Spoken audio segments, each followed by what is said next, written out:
What is happening, guys and gals? Joe Badger here, your money mentor, where we have deep pockets and short arms. And I really want to focus in on that short arms part of the equation. In other words, cutting your daily expenses. It doesn't matter how much money or how little you make, expenses will cut away at your earnings and your savings and will really hinder your long-term wealth building activities and efforts. So I put together a huge list of different ways to cut at your expenses, whether it's on a daily basis or on a monthly basis, and they all add up over the long term. So let's get into them. I think you're going to really find these helpful. And at the end, I have a bonus one that I'm really going to go into detail that I think you're really going to like, and it's going to be very helpful in terms of cutting your expenses and really keeping a lot of that hard-earned money for yourself.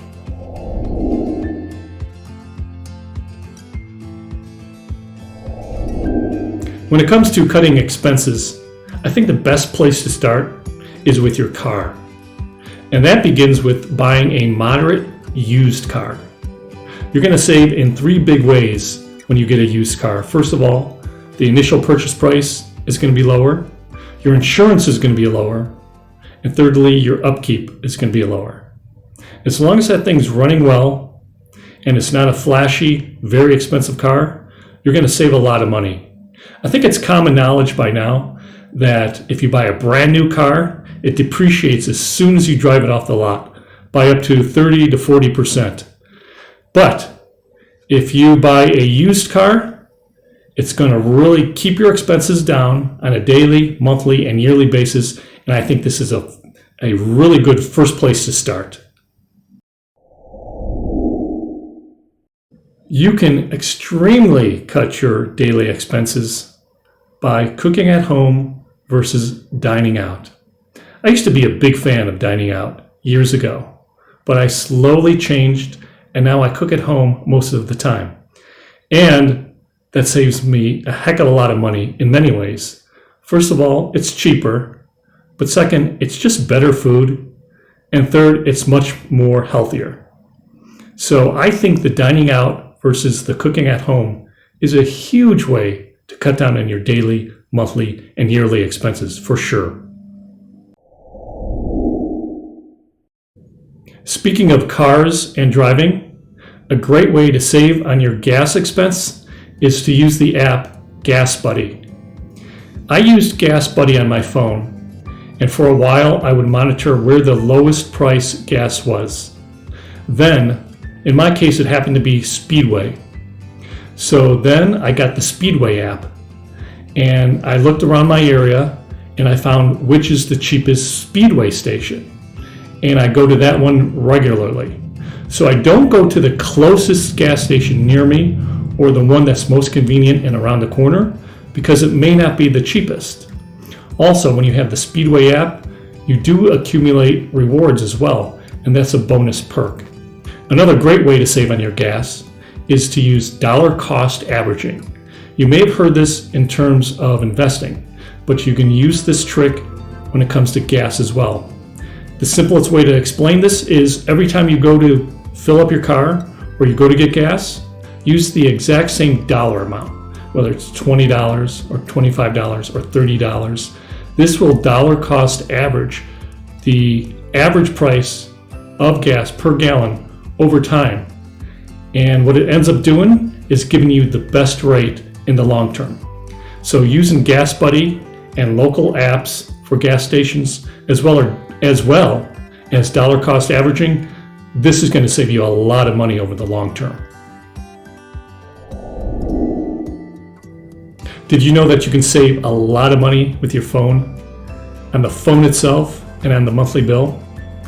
I went online and I came to one of the greatest values I think I found, and that is the Walmart Family Value or the Walmart Family Mobile Plan. And the lowest plan is $24.88 a month, and it goes up from there. But also they have a lot of really good phones to choose from. You have to have a phone that goes with their service though. And it can be iPhone or it could be an Android phone. But overall, this is a really good way to save money, especially on those monthly phone bills that we all know can get out of hand. If you have a home and you pay utilities, then you're definitely going to want to save on a monthly basis for utilities. And here's a great way to do it. Now, I don't know how this works for everybody, but in Ohio, in the United States, we're allowed to renegotiate our gas supply and our electric supply every month. So we go online to an apples to apples comparison website and we just choose the lowest price. I do this every year. When you choose the lowest price, you also want to make sure that it's a fixed rate, it's not variable, it's for 12 months, and there's no fees related to changing your plan. Now, I've been doing this for so long that the one that I chose was so low, and they did have a $100 fee for changing your plan, but that's only if you're changing in the middle of the plan, in the middle of the year. But if you go the full 12 months, then you're not going to be charged the fee. But renegotiating your utilities, especially your gas and your electric, which becomes very expensive, if you can negotiate those every year, every 12 months, then you're going to be saving a ton of money. You want to refinance any loan that you have right now if you didn't already do it. Interest rates are so low right now, and as they say, money is cheap. In other words, it costs you very little to borrow money for a home, for a car, or whatever. And the whole aspect of borrowing, that's up to you. But if you do have loans, I would try to consolidate all of them at a lower interest rate, and especially a home loan. If you have a mortgage, I would definitely refinance and get a lower rate. Even a small amount is going to make a huge difference over the long term. You can save a lot of money also when it comes to just paying your regular monthly bills. Did you know that if you have automatic payments that you will avoid any kind of fees or late charges? Now, the different industries, whatever they are, whether it's product industries or utilities, they are counting on you not paying on time because they bring in a huge amount of money every year on late fees and on late charges. So you want to avoid these, and a good way to do that is to pay your bills automatically, and they are automatically withdrawn from your account, and that way you avoid any kind of late fees or charges. Who is your insurance agent?